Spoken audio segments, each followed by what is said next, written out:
strange invention. Ah, hello. Didn't see you there. Today we will look at 5 of the best performing decks in Scholomance Academy.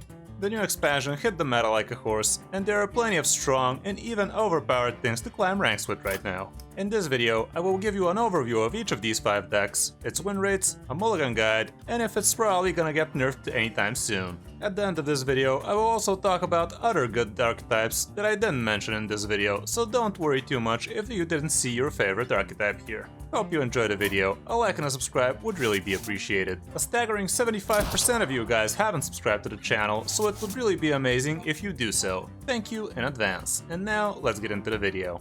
I would like to start off with some advice. It would probably be more beneficial to you if you don't start crafting decks right away, as the meta is still very fresh and all of the OP and broken decks you're seeing will probably get nerfed in a couple of weeks. If you have the spare dust, sure, enjoy yourself with these broken decks, but if you're not okay with the idea that these decks will probably drop in power soon, then don't craft yet. Also, let me remind you that if you press the mass disenchant button, you will probably miss out on a lot of extra dust, since we are gonna see nerfs soon, so try not to press the button and only disenchant cards that have no obvious nerf potential. Now that that's out of the way, let's start with the absolute best deck in the expansion so far, Pure Libram Paladin. This deck has a good tempo potential, a lot of good removals, and it has a lot of gas for the late game too. The Libram package can get discounted absurdly low, and casting Libram of Hope for as low as 2 mana is not something too uncommon with this deck. I managed to climb nicely to top 250 legend with it, with a good 70% win rate for over 20 games, so it's pretty good even in higher ranks. We have quite a few new cards here as well. The 0 mana First Day of School can be a nice tempo tool for those faster decks, but it can also be a nice way of you to cheat out spell burst effects, especially on Allura as soon as turn 3 or 4. The 2 mana Braggart can be pretty insane for its mana cost. It feels pretty good dropping him after Libram of Hope, but don't be afraid to tempo him out as a second 4/4 nice and early. Keep in mind that he copies his health from the highest health minion, and he copies his attack from the highest attack minion, and those don't need to be the same. Goody 2 Shields serves as an excellent early game minion, which is very difficult to deal with early on, and you will be able to stick a lot of damage with him, or you can do a lot of value trades too. Lord Baroff is a nice inclusion here, but feel free to try the deck without him, since you already have 2 Librams of Justice. Consider him as a removal only when your board is bad, or if you're in a very bad spot already, since it does handicap your board as well. We have the new Allura here, which can single-handedly destroy games with a cheated out Pharaoh's Blessing or Libram of Hope, but it still feels pretty amazing even with just a Hand of Adal or a Libram of Wisdom. Libram of Justice can be pretty clutch against the other greedy high health minions out there, and your devoted pupil can go down to 0 mana quite often too. The other cards are from previous expansions, but serve greatly. If you feel like you want to fit in a Consecration, or a Shotbot, or Blessing of Kings, I think Aldor Peacekeeper is the first card you need to look at. Lord Baroff can also get replaced, and running only 1 Lightforged Crusader won't be too bad either. If you're missing Murger, you can try the deck with a Shotbot instead, since he's also a sticky annoying minion to remove. For the matchups, this would be the most populated list for today, since it got very popular pretty fast. The only real problem for you might be faster Demon Hunters, but those aren't too common nowadays anyway, and it's not even that bad of a matchup too, if you curve out okay. Priest can be a problem for you in higher ranks, and OTK Mages can be good against you as well, but all in all, it would be smooth sailing for you. For the mulligan, you always want your Eldor Attendant, Libram of Wisdom, and First Day of School. Hand of Adal is also a great keep, especially if you already have a 1-drop, and Goody 2 Shields is probably the best thing you can do on turn 3. I think Allura is pretty much always a keep too, since she can single-handedly swing games super hard in your favor. Other than that, I tend to throw anything else away. Will it get nerfed soon? Duh. It's really killing it out there right now, and it has a very good margin ahead of the second best deck out there too, so it must get toned down soon. There are plenty of cards that can get touched here, but I think Allura and Pupil should be high on my list. Braggart is also pretty busted to remain in this state, but time will tell. Blizzard does love nerfing commons and rares instead of epics and legendaries, but I think this time it might be different here. Anyway, if you have most of the cards, you can figure out how to swap the other missing pieces with something decent, so you can abuse this powerhouse while it lasts. I don't think the nerfs will completely destroy it, but it's probably gonna get toned down to tier 2, which is still okay. Just Pure Paladin and Murloc Paladin are also doing pretty good, so you might want to try those as well. Moving down to the next broken new deck, Guardian Druid. This is another insanely overpowered high rolling machine which dominated day 1 of the new expansion.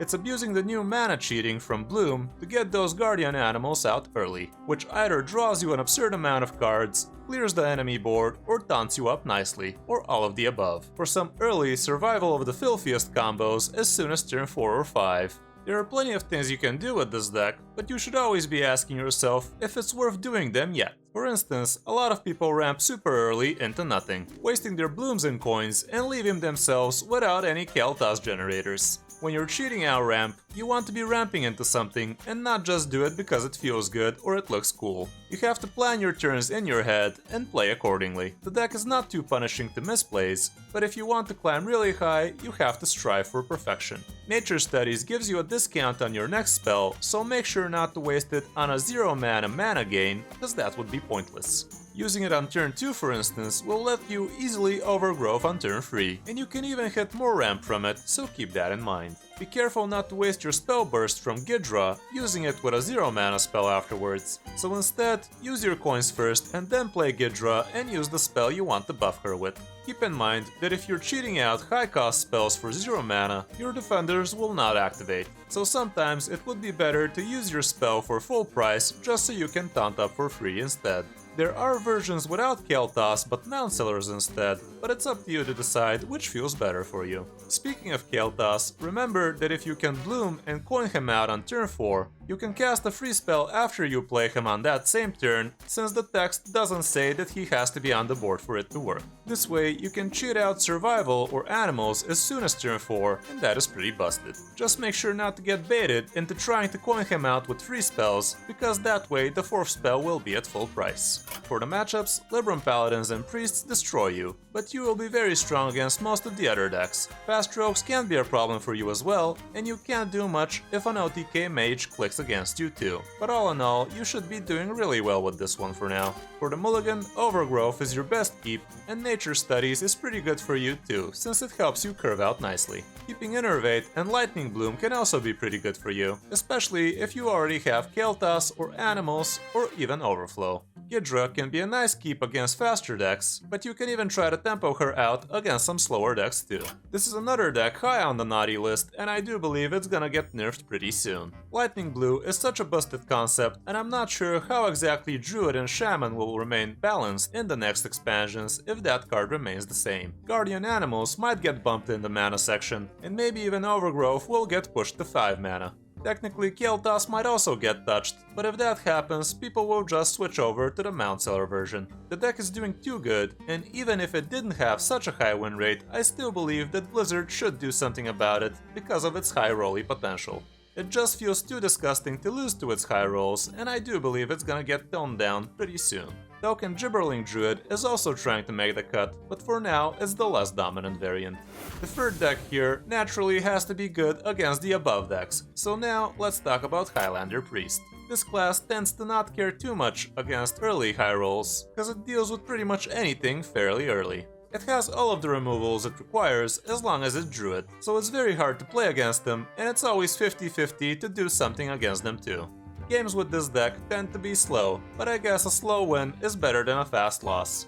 It delves into plenty of the new cards, with Wave of Apathy for the early game stall, Cabal Acolyte for some very nice steals, and Crimson Hothead for some nice early tall defense. Kel'Thuzad really shines with the arsenal of priest removals, with Shadow Word Ruin at the top. And you have the new Onyx with the not so new Spellkin for some extra priest spells. Other than that, you have the obvious Highlander package with the Galakron package and the Steel package, so you never run out of gas. And you always manage to find something juicy from your opponent's deck too.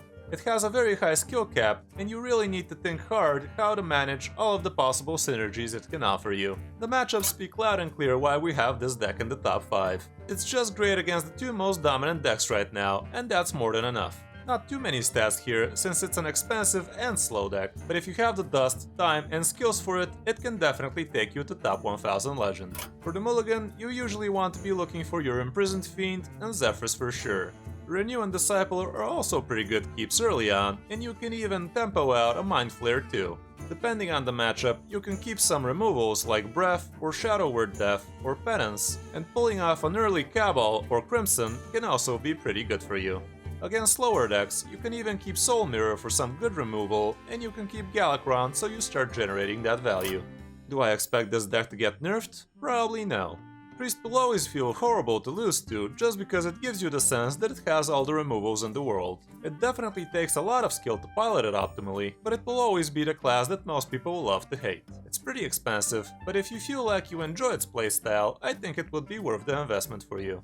Galakrond Priest is doing pretty good as well, and so is Tempo Priest, so the choice is yours. After the slow Priest, let's see the fast Rogue, with Aggro Rogue. Here, we have a pretty aggro-oriented rogue list with a lot of stealth synergies. We don't have too many new cards here, but the Passage is one of the main reasons why this deck feels so good right now.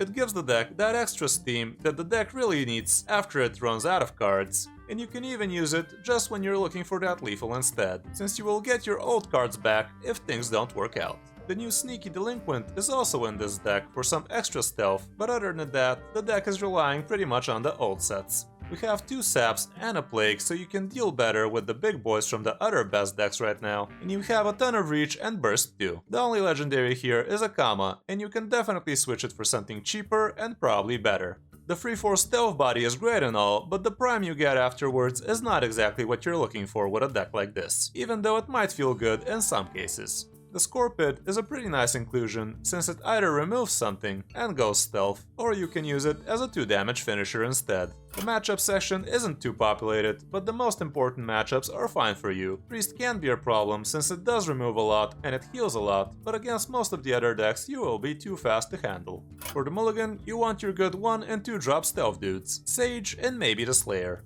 Depending on the matchup, keeping Plague might also be worth it. Don't get baited into keeping finisher cards like Sinister Strikes or Wolf Riders. And don't keep Passage early either, because you want to have some mana so you can get full use of it. Keeping the weapon is not such a great idea too, because you kinda need 4 mana to really play it.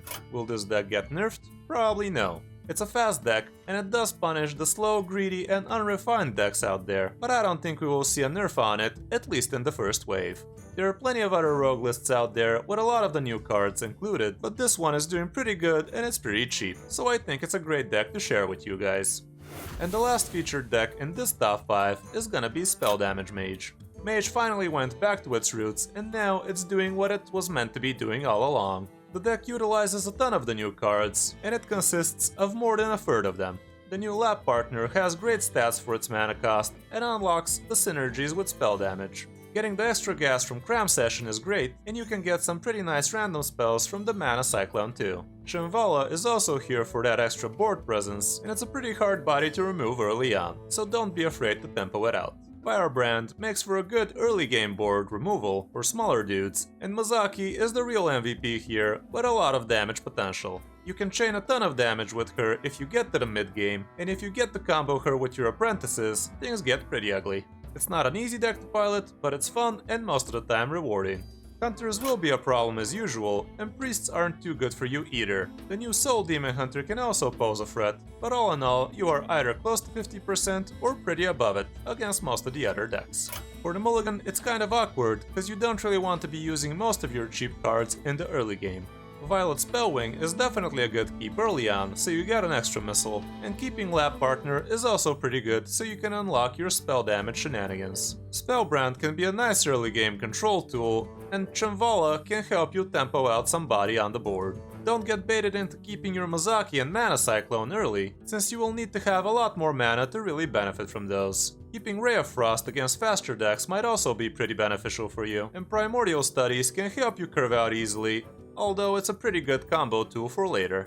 Again, not sure if this is gonna get nerfed too soon, even though its Freeze OTK variant might get hit instead, and this deck is gonna get into the crossfire. Highlander Mage is still doing pretty great with little to no change, and there are plenty of other spell mages revolving around spell power too, so there are plenty of mage decks to choose from. From the classes I didn't mention, Aggro Demon Hunter might also be pretty good for you, and there's a control variant that might be doing pretty good in High Legend. For Hunter, so far the Highlander variant is the best you can go for. Spell Damage Shaman and Totem Shaman are also doing pretty good, and for Warrior, Big Warrior might be worth checking out. Although Enrage and Bomb are still doing pretty good too. For Warlock, Hand Shard Warlock is doing pretty nice, and Galakrond Warlock might also be worth trying out if you still have it. So that's gonna be it for this video, guys. Hope this helps you navigate better in the new expansion. A like and a subscribe would be great, and you can tick that bell so you don't miss my future videos. Thanks for watching, I'm Kris 5 and I'll see you in my next video or stream.